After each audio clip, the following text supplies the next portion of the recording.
타임지가 선정한 세계에서 가장 위대한 선교사님이 한 분 계십니다. 그분은 바로 미국의 스탠리 존서 선교사님이십니다. 이분은 미국에서 최고 학부를 나온 사람인데 인도 선교사로 헌신을 해서 50년이 넘는 긴 세월 동안 그 낙후된 인도에서 사역을 하셨어요. 그분은 6만 번 이상의 복음을 선포하고 설교를 했다고 알려지고 있습니다. 이 스탠리 선교사가 어느 날 인도에서 노방전도를 하시고 복음을 선포하고 있었는데, 인도는 다종교 국가거든요. 인도는 시크교도 있고 이슬람교도 있고 불교도 있고 힌두교도 있고 그렇습니다. 열심히 복음을 선포하고 노방전도를 하고 있었는데 열성적인 무슬림 한 사람이 다가오더니 스탠리 존서 선교사님에게 이렇게 얘기를 하는 것이에요. 우리는 기독교인들인 당신들이 가지지 못한 것을 우리는 하나 가지고 있습니다. 당신들은 없는데 우리는 가진 게 있다고. 그러니까 스탠리 존서 선교사가 그게 뭐요? 그랬더니 우리가 믿는 무함마드의 무덤이 사우디아라비아 메카에 있다. 당신들은 믿는 예수의 무덤이 없지 않느냐. 그러므로 당신들이 믿는 기독교보다 우리 이슬람교가 훨씬 더 뛰어난 거라고 아주 이렇게 기고만장해서 의시되면서 말을 하는 것이었어요.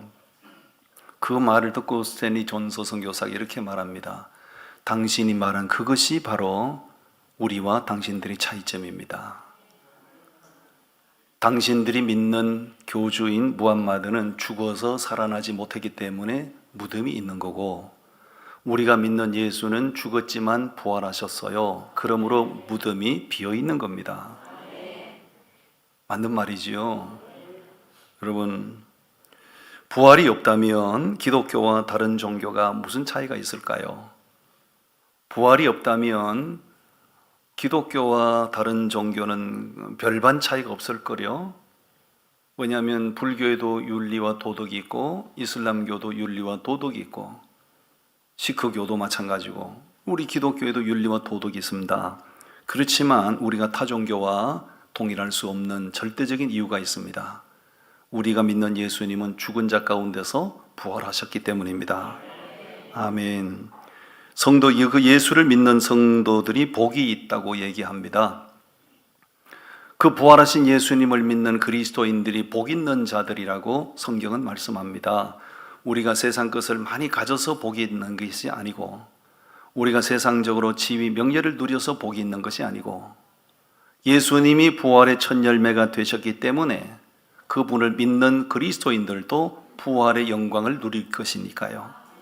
아멘. 옆 사람 격려하시겠어요? 예수 믿는 당신이 복 있는 사람이에요. 아멘입니까? 아멘입니까?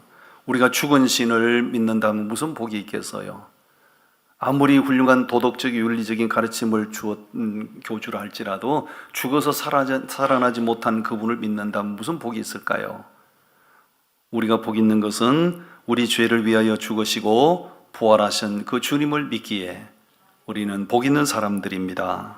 아멘. 이 부활 주일에 부활 그 중요성이란 제목으로 말씀을 전합니다. 부활이 얼마만큼 중요하냐? 부활이 절대적으로 왜 중요한가? 첫 번째 이유를 소개합니다. 따라합니다. 부활은 실제적인 사건입니다. 누가 만들어낸 가상의 스토리가 아니라고요. 부활은 실제적인 사건이고 앞으로 우리가 겪게 될 실제적인 사건입니다. 오늘 본문으로 돌아가서 말씀을 좀 보겠습니다. 1절과 2절 말씀을 다 같이 봉독합니다. 안식일이 다 지나고 안식 후 첫날이 되려는 새벽에 막달라 마리아와 다른 마리아가 무덤을 보려고 갔더니 큰 지진이 나며 주의 전사가 하늘로부터 내려와 돌을 굴려내고 그 위에 앉았는데. 아멘. 예수님이 십자가에 못 박혀 죽으시고 그 피 아리마대 사람 요셉의 무덤에 이제 장사가 돼서요. 그러므로 이제 바로 안식일이 시작된 거죠. 그 모든 현장의 상황을 지켜본 막달라 마리아는 몹시 마음이 안타까웠습니다. 예수님이 저렇게 비참하게 죽으시다니, 내가 예수님을 위해서 마지막으로 꼭 해드리고 싶은 것이 있었는데 그것이 급하게 진행이 됐기 때문에 미처 해드리지 못한 것이 있었어요. 내가 다른 건 못 해드려도 예수님의 시신에 이 향유라도 발라드려야 될 텐데 그걸 할 수가 없었죠. 안식일이 해제되기를 뜬 눈으로 아마 지켰을 겁니다. 그래서 안식일이 해제되자마자 그 새벽에, 날도 밝지 않았는데 그 새벽에 한 걸음에 예수님의 무덤으로 달려가는 거죠. 부활을 믿기 때문에 달려간 게 아니었어요. 이 향유를 예수님의 시신에 발라드리는 것으로 내가 도리를 다한다고 생각해서 달려갔던 것이죠. 그런데 예수님의 무덤으로 달려가면서도 막달라 마리아의 마음속에 한 가지 태산 같은 걱정이 있어요. 그 예수님의 무덤은 돌로 된 무덤이고 돌문으로 다 가려놨는데 그 엄청난 무게를 자랑하는 문을 누가 옮겨줄 것인가? 제가 이스라엘에 가서 그 돌무덤을 들어가 보기도 했고 돌무덤의 돌로 된 문을 제가 다 굴려보기도 했는데요. 똑처렇게 생겼습니다. 저 돌문은 돌로 된 것이고요. 사진으로는 저 크기가 얼마나 될까 잘 가늠이 안 되겠는데 제가 저 돌문 앞에 서서 팔을 위로 쭉 뻗어보니 제 키가 작은 키는 아니잖아요. 팔을 쭉 뻗어보니 손끝이 무덤 문의 끝에 닿질 않아요. 엄청난 무게입니다. 마리아는 걱정을 하는 것이죠. 내가 이 향유를 예수님께 발라드려야 될 텐데 저 엄청난 돌문을 누가 굴려줄까? 걱정하면서 현장에 갔더니 깜짝 놀랄 만한 광경을 보는 거죠. 2절 말씀에 뭐라고 되어 있어요? 현장에 가서 보니 이미 돌문은 굴려져 있고, 그리고 충격받은 것은 내가 이 향유를 발라드려야 되는데 예수님의 시신은 간데 없고, 이때까지만 해도 마리아는 예수님이 살아나셨다는 것을 깨닫지 못했어요. 엄청난 불안과 엄청난 두려움이 몰려온 거죠. 4절 말씀에 뭐라고 되어 있어요? 지키던 자들이 그를 무서워하여 떨며 죽은 사람과 같이 되었더라. 사람이 너무 충격적인 일을 당하면 부들부들 떠는 법이에요. 아니, 예수님이 내가 죽은 자 가운데서 살아날 거라고 말씀하셨지만 마리아는 예수님이 무덤에 달려가서 무덤 문이 열린 걸 보고 예수님이 시신이 간데 없는 걸 보고 예수님이 살아나셨다는 걸 확신하지 못하고 그냥 공포심에 사로잡히는 거죠. 예수님이 살아난다고 부활한다고 말씀하셨는데 말씀을 가슴으로 새겨듣지 않았던 증거죠. 그 결국은 어떻게 됩니까? 5절 6절 말씀을 우리 다 같이 읽어봅니다. 5절 6절 말씀. 천사가 여자들에게 말하여 이르되 너희는 무서워하지 말라. 십자가에 못 박히신 예수를 너희가 찾는 줄 내가 아노라. 그가 여기 계시지 않고 그가 말씀하신 대로 살아나셨느니라. 와서 그가 누우셨던 것을 보라. 5절 말씀에서 아주 중요한 말씀을 해요. 무서워하지 말라. 십자가에 못 박히신 예수를 너희가 찾는 줄을 내가 아노라. 무슨 예수를 찾아요? 십자가에 못 박힌 예수를 찾고 있는 거죠. 예수 부활하셨는데 부활하신 예수님을 찾는 것이 아니라 무슨 예수를 찾아요? 십자가에 못 박혀 죽은 예수 찾는 거예요. 예수 부활하셨다고요. 부활하신 예수님을 찾았어야 맞는 거죠. 부활하신 예수님, 그분을 내가 만나보기를 원했어야지요. 십자가에 못 박혀 죽은 예수를 찾는다는 얘기는 뭐예요? 예수 부활을 믿지 못했다는 얘기죠. 여기서 우리에게 주는 메시지가 있습니다. 우리는 과거에 2000년 전에 십자가에 못 박혀 죽은 예수를 믿는 것이 아니고 죽은 자 가운데서 부활하신 예수님을 믿어야 하고, 그리고 때가 되면 조만간에 다시 오실 예수님을 믿어야 하는 것이에요. 아멘. 돌문이 옮겨져 있고 부활하신 예수님을 결국은 그 이후에 만나게 되죠. 부활하신 예수님을 본 마리아의 반응은 기쁨보다도 너무너무 두려움과 불안과 무서움으로 가득했던 거죠. 자, 이렇게 되니까 7절에 보면 마리아가 빨리 제자들에게 달려가서 예수 살아나셨다, 예수 부활하셨다는 소식을 막 전하게 되고, 그 예수 부활 소식이 삽시간에 다 퍼져나가기 시작을 해요. 그 부활하신 소식이 퍼져나갈 때 가장 안절부절하는 사람들이 있으니 그들이 누군가? 대제사장과 서기관들이에요. 왜? 자기들이 한 짓이 있잖아요.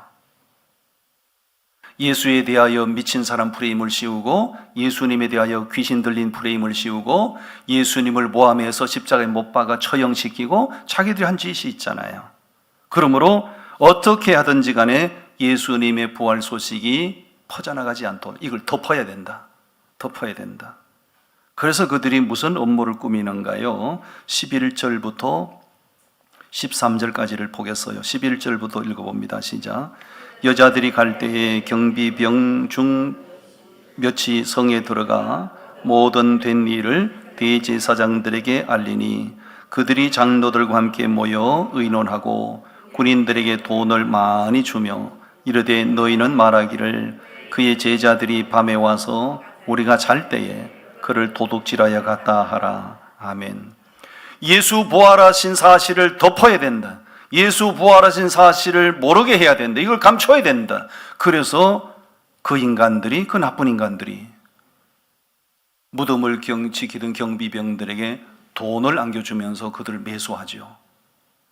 매수해서 알리바이를 조작하는 거예요.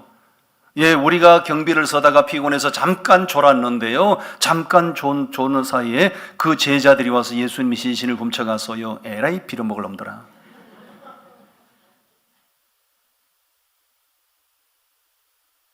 예수 부활하셨다고요. 예수 살아나셨다고요. 예수 부활하신 사실을 이렇게 음모를 꾸미고 거짓 알리바이를 만들고 그걸 억지로 덮으려고 해요. 꼭 누구 같아?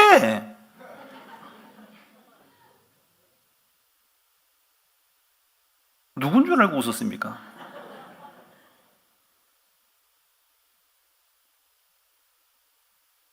여러분, 부활하신 사실을 차단하기 위해서 이렇게 어리석은 행동을 한 거죠. 말도 안 되는 어리석은 행동을 하는 거예요. 여러분, 돈으로 매수한다고 부활 소식이 더 이상 퍼져나가지 않을까요? 경비병들이 돈으로 회유해서 알리바이를 만든다고 해서 부활하신 예수님의 소식이 사라질까요? 그럴 수 없는 거죠. 예수님은 분명히 부활하셨기 때문에 어떤 수단 방법으로도 이거는 차단시킬 수 없는 거예요. 아멘.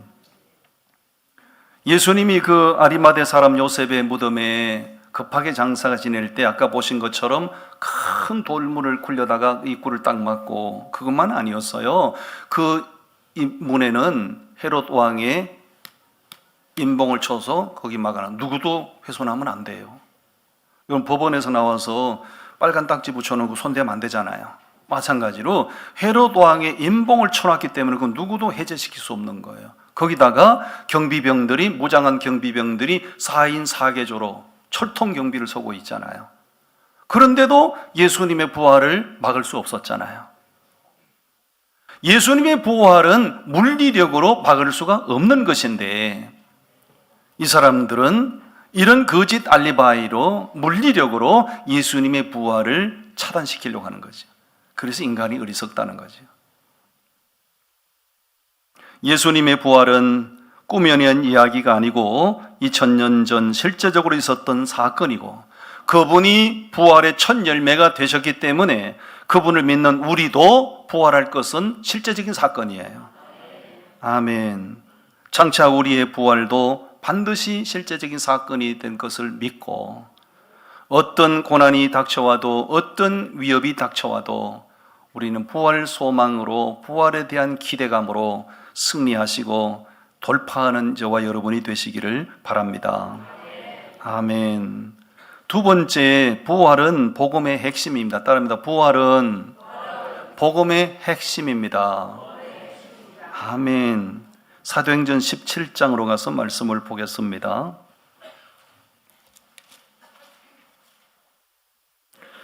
사도행전 17장 1절부터 3절까지 말씀인데 우리 같이 봉독하시겠습니다.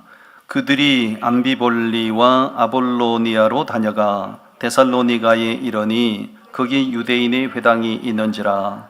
바울이 자기의 관례대로 그들에게로 들어가서 새 안식일에 성경을 가지고 강론하며 뜻을 풀어 그리스도가 해를 받고 죽은 자 가운데서 다시 살아나야 할 것을 정언하고 이르되 내가 너희에게 전하는 이 예수가 곧 그리스도라 하니. 아멘.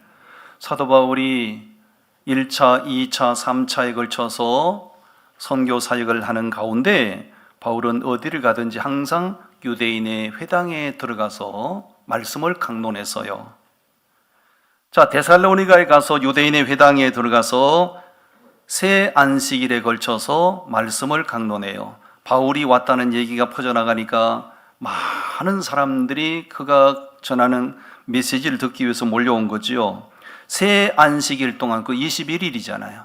새 안식일 동안 데살로니가에 있는 회당에서 말씀을 강론하는데 그 말씀의 내용이 뭐였죠? 3절 말씀 다시 읽겠습니다. 3절 시작. 뜻을 풀어 그리스도가 해를 받고, 그리스도가 해를 받, 십자가 얘기한 겁니다. 죽은 자 가운데서 다시 살아나야 할 것을 정언하고 부활을 얘기한 겁니다. 그 새 안식일 동안 자신이 전하는 메시지를 듣겠다고 찾아오는 수많은 사람들에게 무슨 고상한 철학 얘기한 게 아니었다고요. 무슨 교양 강좌 얘기한 게 아니었다고요. 그들에게 바울이 전한 메시지는 예수님이 우리 죄 때문에 십자가에 고난 당하셨어요. 그리고 그 예수님은 우리를 의롭게 하기 위하여 부활하셨어요. 그 얘기를 전한 거예요. 그럼 여기서만 그랬는가? 그렇지 않죠. 바울은 어디를 가든지 일관되게 이 메시지에 초점이 맞춰져 있었어요. 예수 십자가 얘기하고 예수 부활에 관한 얘기하고 무슨 차원 높은 고상한 얘기를 한 게 아니죠. 여러분, 십자가의 고난과 부활은 바로 강단에서 선포되어야 될 복음의 핵심이에요. 십자가 사건과 부활 사건은 목회자들의 입을 통해서 선포되어야 될 복음의 핵심이에요. 아멘. 사도 바울만 그랬던가? 그렇지 않죠. 여러분, 사도행전에 보면 오순절날 마가의 다락방 성령이 강림한 장면이 나오죠. 성령이 충만하게 임재하시니까 그 성령의 충만함을 받은 사람들이 다 기쁨으로 뛰어나가서 막 예수 그리스도를 선포하는데 그 중에 대표적인 사람이 베드로죠. 그 베드로가 성령의 충만함을 받고 유대인들을 향해서 막 죽기를 작정하고 선포한 메시지의 내용이 사도행전 2장에 고스란히 기록되어 있어요. 그럼 베드로가 그 유대인들에게 전한 메시지의 내용이 뭔가? 똑같아요. 십자가 얘기하고 부활 사건 얘기하는 거예요. 사도 바울은, 베드로는 그래도 결혼이라도 하고 가정이라도 가졌어요. 사도 바울은 결혼도 안 하고요, 가정이 없어요. 독신으로 살았어요. 왜? 그는 하나님 앞에 스스로 독신을 선포했던 사람이에요. 그러니까 많은 사람들이 그 바울의 독신 선언에 대해서 막 비난을 했죠. 저 사람 신체적으로 문제가 있나 봐. 저 사람 뭔가 결함이 있나 봐. 그러니까 결혼도 못 하겠지. 말도 안 되는 얘기를 한 거예요. 꼭 누구 같아요. 바울이 신체적으로 결함이 있는 사람이 아니죠. 아무 문제가 없는 사람이에요. 그런데 그가 독신을 선포했던 이유가 뭐예요? 이 십자가 복음, 이 부활의 복음을 더 많은 사람들에게 선포해야 되는데 내가 결혼하고 가정을 가지면, 처자식을 거느리면 가정 건사해야 되고 신경 쓸 게 많은데 언제 이 복음 전하겠냐 이거죠. 오로지 십자가 복음, 부활의 복음을 전하기 위하여 그는 자기 삶의 전부를 바친 사람이죠. 한마디로 말하면 사도 바울은 복음에 미쳐버린 사람이죠. 복음이 사도 바울의 정체성이었어요. 사도들의 제자를 가리켜 교부들이라고 하고요, 교부들의 제자를 가리켜 종교 개혁자들이라고 얘기해요. 그럼 사도들만 그렇게 십자가 복음을 전한 부활의 복음만 아니죠. 사도들로부터 양육받은 교부들도 오로지 십자가 얘기와 부활의 메시지를 전했어요. 그 교부들로부터 양육을 받은 종교 개혁자들도 오로지 십자가 사건과 부활을 얘기했어요. 그러므로 오늘날 교회 강단에서 선포되어야 될 메시지의 핵심은 십자가 얘기해야 되고 부활에 관한 얘기해야 됩니다. 교양 강좌는 그냥 집안에 가만히 앉아서 TV 채널만 틀면 유명 강사들이 나와서 고상한 얘기 많이 해줘요. 집안에서 그냥 TV 채널 돌리면서 내가 듣고 싶은 교양 강좌 들으면 된다고요. 그러나 교회에 오는 사람들, 교회 왔다 가는 사람들, 교회 와서 고상한 얘기 듣기를 원하지 마세요. 저는 고상한 얘기 못해요. 교회에 오는 사람들, 교회 와서 십자가 얘기 듣고 가셔야 돼. 교회 와서 예배 드리고 하는 사람들 내리에 남는 메시지는 예수 얘기가 많이 남아야 됩니다. 그거면 되는 거예요. 따라하면 오른손 주먹 들고 따라합니다. 복음은 능력입니다. 복음은 생명입니다. 아멘입니까? 아멘. 복음이 뭔데 복음이 능력이고 복음이 생명입니까? 복음의 핵심이 뭡니까? 예수님이 우리 죄 때문에 죽으셨다는 것과 예수님이 죽은 자 가운데서 부활하셨다는 것, 이게 복음이고 이 복음이 능력이고 이 복음이 생명이라는 거죠. 아멘. 저는 TV 채널 가운데 제일 좋아하는 게 요리 강습입니다. 담나기를 얼마나 썰어 넣고 고춧가루를 몇 스푼 넣고 설탕을 얼마나 넣고 거기다가 뭐 넣고 그러니까 옆에 있을 사람이 보기만 하면 뭐하냐고 한 번도 해주는 거. 기다려봐, 내가 은퇴하고 나서 해줄 테니까. 두 번째로 좋아하는 건 UFC입니다. UFC. 발로 치고 엎어치고. 그러니까 집사람이 옆에서 또 핍박을 합니다. 목사가 그런 거 보면 되냐고.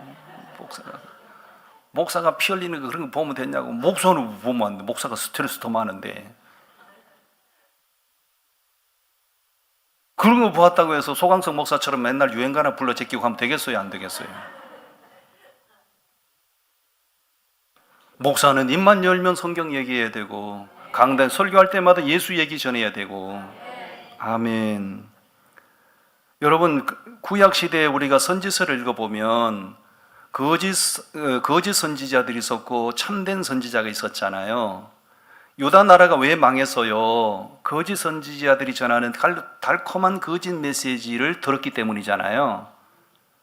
마찬가지로 오늘날 교회도 교회가 얼마나 많습니까? 참된 교회가 있고 가짜 교회가 있다고요. 참된 교회인 것을 알 수 있는 정표가 있다고요. 참된 교회의 정표, 그 세 가지요, 세 가지. 강단에서 선포되는 말씀이 성경적이냐 복음적이냐. 아멘 하셔요. 여러분들이 이제 예를 들어 여기 사시다가 뭐 타 지역으로 이사를 가시면 그 지역에서 이제 교회를 정해서 출석하셔야 될 거 아닙니까?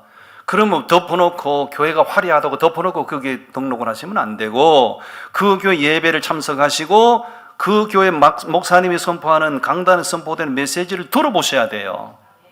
소강석 목사처럼 맨날 유행가 부르는데 그래 가면 안 된다고. 그런 데는 가면 안 된다고. 강단에서 주의 종이 선포하는 메시지가 성경적이냐 복음적이냐, 그러면 믿어도 되는 거예요. 복음이 올바로 선포되는 교회인가? 두 번째는 성례가 정당하게 시행되는가? 성례는 세례와 성찬이 시행되는가? 세 번째는 더 중요하죠. 교회 공동체 속에 문제가 생기고 범죄한 성도들이 있을 때 신실하게 권증을 집행하는가? 이 세 가지가 정확할 때 그 교회를 일컬어 무슨 교회라고 하죠? 참된 교회, 바른 교회라고 하는 것이죠. 저는 우리 월드미션 교회가 정말 정당한 교회가 되기를 바라고 무엇보다도 복음적인 교회가 되기를 바랍니다. 부활은 복음의 핵심이에요.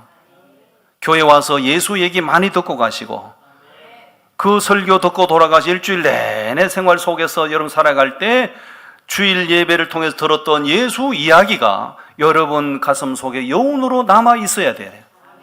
아멘.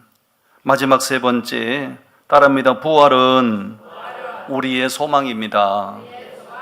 부활은 모든 그리스도인들의 소망이에요. 말씀을 보시겠습니다. 베드로전서 1장 3절과 4절 말씀이 되겠습니다. 베드로전서 1장 3절과 4절 말씀을 다 같이 봉독합니다. 시작. 우리 주 예수 그리스도의 아버지 하나님을 찬송하리로다. 그의 많으신 긍휼대로 예수 그리스도를 죽은 자 가운데서 부활하게 하심으로 말미암아 우리를 거듭나게 하사 산 소망이 있게 하시며 썩지 않고 더럽지 않고 쇠하지 아니하는 유업을 있게 하시나니 곧 너희를 위하여 하늘에 간직하신 것이라. 아멘. 자, 1절을 다시 한번 읽고 설명하겠어요. 1절 다 같이 읽겠습니다. 시작. 예수 그리스도의 사도 베드로는 본도, 갈라디아, 갑바도기아, 아시아와 비두니아에 흩어진 나그네. 아멘. 지금 1절에서 읽은 지명들이 나옵니다. 갑바도기아, 비두니아 이런 지명들은 지금은 유명한 관광지로 개발이 되어 있지만 2000년 전에는 이런 지역들은 사람이 생존이 불가능한 지역들이에요. 사람이 살 수 없는 지역들이에요. 사람이 생존이 불가능한 그 지역에 예수 믿는 성도들이 지금 뿔뿔이 흩어져서 지금 살고 있는 거죠. 왜? 그 당시는 로마 제국 시대이기 때문에 예수 믿는다는 사실이 밝혀지는 순간 처형을 당해야 되고 모든 불이익을 감수해야 되고 정상적인 삶이 힘들어요. 그러니까 신앙을 지키고 신앙을 유지하기 위해서 생존이 불가능한 그런 지역들에 흩어져서 살고 있는 거예요. 그 성도들에게 사도 베드로가 서신을 보낸 거죠. 그 서신의 내용이 아까 읽었잖아요. 우리 주 하나님을 찬송하리로다. 이게 잘못 들으면 그 사람 고난의 현장에 있는 그들을 조롱하는 말로 들을 수 있어요. 여러분 예를 들어서요, 말기 암투병 하시는 분이 계시는데 얼마나 고통이 극심하시겠어요. 그 시간과의 다툼을 하고 고통을 이겨내고 있는 분에게 가서 할렐루야 하나님 찬양합니다 그러면 어떻게 되겠어요? 그 잘못 들으면, 나는 아무리 믿음으로 그 말을 그런 표현을 한다 하더라도 잘못 들으면 그 사람을 무시하는 말로 들을 수 있잖아요. 이 생존이 불가능한 지역에 흩어져서 신앙을 지키려고 해서는 이들에게 베드로가 편지를 보내면서 나는 하나님을 찬양합니다. 왜 찬양한다는 거예요? 우리 주님이 부활하셨기 때문에 우리도 부활할 것이기 때문이에요. 그리고 여러분들이 비록 고난의 현장 가운데 극심한 고통 가운데 있지만 그럼에도 불구하고 믿음을 지킨다면 썩지 않고 더럽지 않고 쇠하지 아니하는 하나님의 나라를 유업으로 받게 될 것입니다. 그 얘기를 하는 거예요. 여러분, 예수님이 부활이 우리에게 주는 확신은 그분이 부활의 첫 열매가 되셔서 그분 안에 있는 우리도 부활할 것을 확신하는 거예요. 아멘. 옆 사람 격려해 주세요. 부활하시면 지금보다 훨씬 예쁠 겁니다.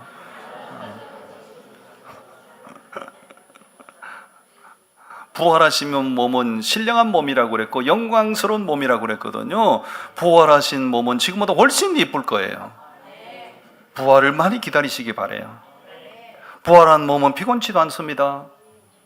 지금은 조금만 힘쓰면 피곤하고 그렇잖아요. 만약 부활이 없다면 우리는 정말 불쌍한 사람들일 것이고 우리 신앙생활은 헛된 것이 될 거고 복음 전하다가 순교하신 분들은 다 망한 자가 될 겁니다. 그러나 절대 그들은 망한 사람이 아닙니다. 예수 부활하셨기에 우리도 부활할 것을 믿습니다. 동물의 세계에서 가장 오래 생존하는 두 동물이 있더라고요. 하나는 갈라파고스 거북이고요, 하나는 흑동고래예요. 갈라파고스 거북이는 180년 살고요, 흑동고래는 200년을 산대요. 지겹게도 오래 살아. 지겹게도 오래 살아. 나는 흑동고래가 그렇게 오래 산 줄 몰랐어요. 거북이가 오래 산다는 얘기는 들었지만 180년 산다? 그렇게 오래 사는 걸 난 처음 알았어요. 만약에 여러분 부활이 없다면 우리는 거북이보다 못해. 부활이 없다면 우리가 혹동고래보다 못하다고요. 우리는 오래 산다 해봐야 100년도 못 살고 다 죽을 거잖아요. 거북이는 180년 산대잖아요. 고래는 200년 산대잖아요. 부활이 없다면 우리가 거북이보다 못한 거지. 그러나 여러분, 거북이가 180년 산다 하더라도 살다가 죽으면 썩어질 거예요. 혹동고래가 200년 산다 하지만 살다가 죽으면 썩어질 거예요. 우리는 죽어도 부활할 거예요. 그러므로 우리는 불쌍한 사람이 아니라고요. 아멘. 미국의 건국의 아버지가 조지 워싱턴인데요. 조지 워싱턴 대통령의 무덤에 가면 요한복음 11장 25절 말씀이 묘비에 딱 새겨져 있습니다. 우리 같이 한번 읽어보시죠. 시작. 예수께서 이르시되 나는 부활이요 생명이니 나를 믿는 자는 죽어도 살겠고. 아멘. 우리 예수 믿는 성도들은 부활신앙으로, 부활소망으로 힘겨운 삶이 닥쳐와도 이겨내시고 부활소망으로 하루하루 삶을 돌파하면서 부활의 영광을 추구하며 살아가는 저와 여러분이 되시기를 바랍니다. 기도하겠습니다. 하나님 아버지 감사합니다.